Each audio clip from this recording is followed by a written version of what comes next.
प्रत्येक गृहस्थी का दायित्व है वो पितृपक्ष में पितृ ऋण से उऋण होने का प्रयास करे। और कुछ ऐसे उपाय मतलब बातें हैं जिससे पितृ प्रसन्न हो सकते हैं, कुछ ऐसे कार्य हैं जिनसे पितृ रुष्ट हो सकते हैं।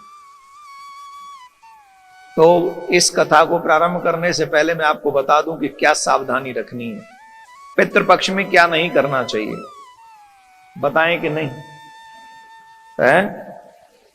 हमारे जो पूर्वज हैं वो इसलिए शादी करते हैं जिससे हमारे गृहस्थ में एक संतान आ जाए और संतान आकर क्या करे कि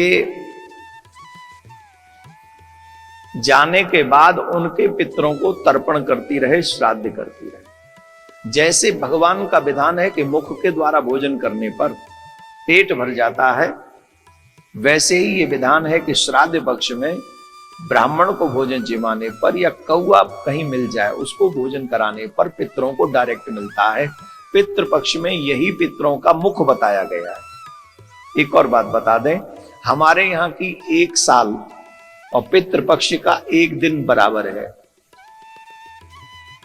इसका मतलब यह है कि आप जो 1 साल बाद उन्हें भोजन कराते हो उनके हिसाब से आप एवरीडे उन तक भोजन पहुंचाते हो। दूसरी बात, इन पितृपक्ष में स्पेशली 15 दिन के लिए पितृ पृथ्वी पर धर्मराज से समय लेकर आते हैं। आप कहेंगे दिखते नहीं है, वो दिखने के लिए नहीं आते, देखने के लिए आते हैं। वो दिखने के लिए नहीं आते हैं, वो देखने के लिए आते हैं कि हमारे वंशज कर क्या रहे हैं। उन दिनों में विशेष सावधानी रखनी चाहिए। उन दिनों में क्या नहीं करना चाहिए? श्राद्ध के समय पे कोई भी मांगलिक कार्य नहीं करना चाहिए। जैसे सगाई हो गई,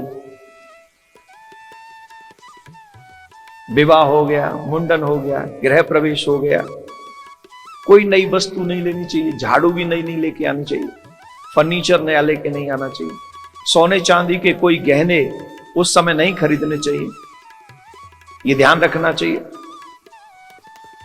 और अगर द्वार पर कोई अतिथि उन दिनों में आ जाए तो प्रयास पूर्वक उन्हें भोजन कराकर विदा करना चाहिए। वैसे आप लोग अमेरिका वाले लोग हैं, आप लोग इस सुख से वंचित हैं।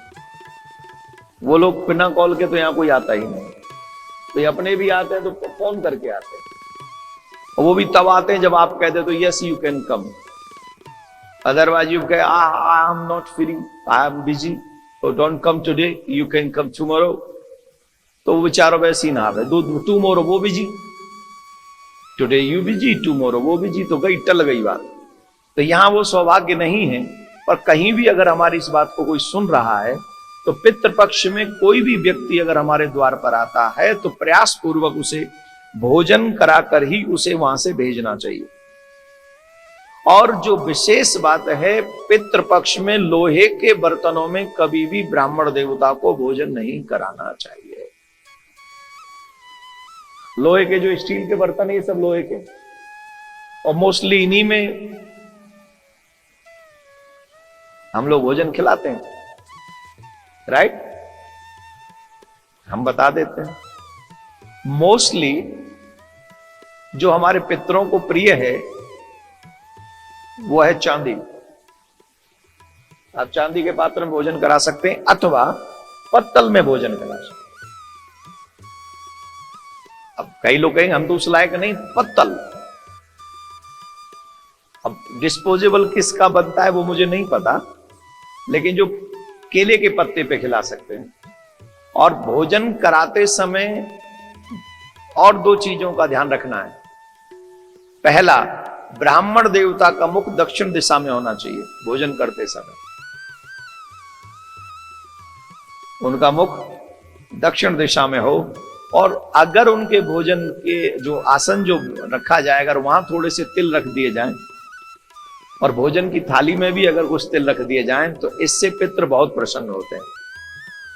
अब एक बात जो हम कहने जा रहे हैं ये भी सुन लो, श्राद्ध पक्ष में शेविंग नहीं करनी है, बाल नहीं कटवाने, नाखून नहीं काटने, जो सेविंग करते हैं, मैंने तो अभी से नहीं कटवाई इसलिए मैंने रख ली है। मैंने कि 2-4 दिन पहले आ गए तो क्या होगा, तो मैं तो अभी से रखा हुआ हूं इसलिए मैंने कटवाई नहीं। अब रहेगी ये लंबी, समझ गए। तो दाढ़ी नहीं कटवानी चाहिए, नाखून नहीं कटवाने चाहिए, काटने चाहिए, बाल हेयर कट नहीं करना चाहिए। माताओं को भी कभी, माताओं के लिए तो अलग विषय है, पर के उन दिनों में बाल नहीं, नाखून नहीं कटवाना चाहिए। ऐसा करने पर वो रुष्ट होते हैं। झूठ नहीं बोलना चाहिए, व्यभिचार नहीं करना चाहिए, गाली गलौज नहीं करनी चाहिए, घर में अशांति नहीं रखनी चाहिए। जैसे आप नवरात्रों में पूरे नियम संयम के साथ अपना जीवन जीते हैं, वैसा ही जीवन हमको पितृपक्ष में जीना चाहिए। और ऐसा करने वाले पर पितृ प्रसन्न होकर जब जाते हैं वापस, तो आशीर्वाद देते हुए जाते हैं। मावस के दिन वो शाम को जाते हैं, पूर्णिमा से शुरू होता है और मावस को पूर्ण होता है। तो मैं आपको एक और छोटा सा उपाय बता दूं, जो जो चाहते हैं, जो कहते हैं ना हमारे पितृ दोष लगा हुआ है, सबसे ऑप्शन अच्छा है इसी पितृपक्ष में मना लो उनको। एवरी डे अपने पितरों के लिए मिट्टी के मटके में जल भरकर रसोई में दक्षिण दिशा की तरफ मुख करके दक्षिण की ओर वो रखें, और ऊपर से थोड़ा सा खुला छोड़ दें मटका। ढकना जरूर है, मिट्टी का होना चाहिए। लोहे का हुआ तो बवंडर हो जाएगा, लोहे का नहीं, मिट्टी का मटका हो और ऊपर से ढका हुआ हो, ढका हुआ थोड़ा सा खुला हुआ हो। आप खुद अनुभव करेंगे कि कोई आया था। एक और बात, हर दिन रसोई में दीपक जलाएं तिल के तेल का, और उसकी भी बाती दक्षिण दिशा की तरफ होनी चाहिए, उसका मुख। ये 15 दिन आप ऐसा करें, प्रयास करें, तो 15 दिन में पितृ आपसे प्रसन्न होकर आपको आशीर्वाद देकर जाएंगे और कहेंगे तुम जियो, तुम्हारे बच्चे जिए, यश करो, भक्ति करो और खूब चकाचक नाम रोशन करो। ऐसा करके आपके पितृ आपको आशीर्वाद देकर जाएंगे। तो आप समझ गए, आप समझ गए। इन चीजों का ध्यान, एक बात हम बताना भूल गए हैं, लेकिन ये अलग से बोल देते हैं, वो अलग हो जाए, ये अलग हो जाए। आजकल होता उल्टा है। अधिकांश श्राद्ध माताएं बहन करती हैं, बहुएं करती हैं, और पुत्र कहते ने मैनू टाइम नहीं हैगा, साडी तो जॉब हैगी। की कर सकते हूं दसो तुसी, पर तुहानू सच्ची गल्लां कहां दसूं। पितरों को बिल्कुल भी अच्छा नहीं लगता कि बहू बेटियां उनका श्राद्ध करें। उनकी पहली रुचि होती है कि उनका पुत्र करे, और उससे भी ज्यादा प्रसन्न होते हैं जब उनका पोता करे। पिता और पुत्र दोनों साथ में करें। तो आप प्रैक्टिकल देख लो ना कि आपका बेटा और आपके पोता दोनों सेवा आपकी कर रहे हैं, तो आपका मन खुश होगा कि नहीं। और बेटा भी चला जाए आपको छोड़ के, और पोता भी चला जाए, और फिर बेचारी बहू कहे कि कोई नहीं डैडी मैं तो हूं ही, चिंता मत करो। तो जो देवियां करती हैं, कोई नहीं डैडी मैं तो हूं ही, बाल्या श्राद्ध है वो। इसलिए प्रयास पूर्वक ये प्रयत्न करना चाहिए कि घर के मुखिया को ही अपने हाथ से ब्राह्मण देवता को ये सोच के जिमाना चाहिए कि हमारे पितृ हैं। उस दिन ये भाव रखना चाहिए, और ऐसा करने पर आशीर्वाद मिलता है, इसमें संशय बिल्कुल भी। अब कई लोग कहते हैं सब बड़े भैया नहीं करते तो हम करें। अगर अलग रहते हो तो हर पुत्र को करना है। ये मैं अपने आप से नहीं बोला, गरुड़ पुराण चल रहा है इस समय, भागवत कथा नहीं चल रही। ये गरुड़ पुराण का ज्ञान, गरुड़ पुराण में पूरा विश्लेषण है इस बात का। अगर आप एक ही घर में रहते हो तो बड़ा पुत्र करे, सब उसी में हाथ बटा ले, सेवा करें। लेकिन अगर अलग अलग घर में रहते हो तो फिर ये सबको ही करना, क्योंकि आप घर के मालिक तो आपको हो गए उसके, तो आपको करना ही पड़ेगा। और ऐसा करने पर पितरों का आशीर्वाद मिलेगा। एक और बात बता दूं, ये मत सोचना कि आज नहीं आते तो कम से कम इन झंझटों में नहीं पड़ते। कई लोग सोच रहे थे अच्छे आ गए आज, ये और ज्ञान मिल गया, नहीं आते तो बच्चे रहते। नहीं, कैंसर जल्दी पता चल जाए तो ज्यादा अच्छा है, जल्दी ठीक हो जाओगे। और देर से पता चला तो डॉक्टर भी हाथ खड़े कर देंगे कि भाई आई एम सॉरी।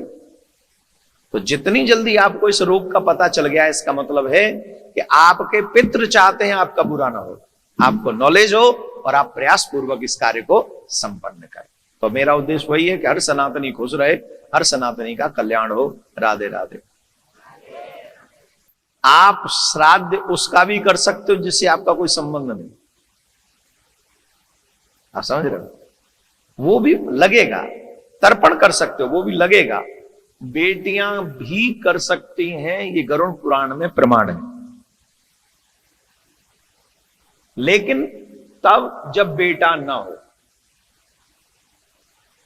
और बेटियां भी अगर तर्पण करेंगी, श्राद्ध करेंगी, गया में जाके भी करेंगी तो वो लगेगा, ऐसा नहीं लगेगा।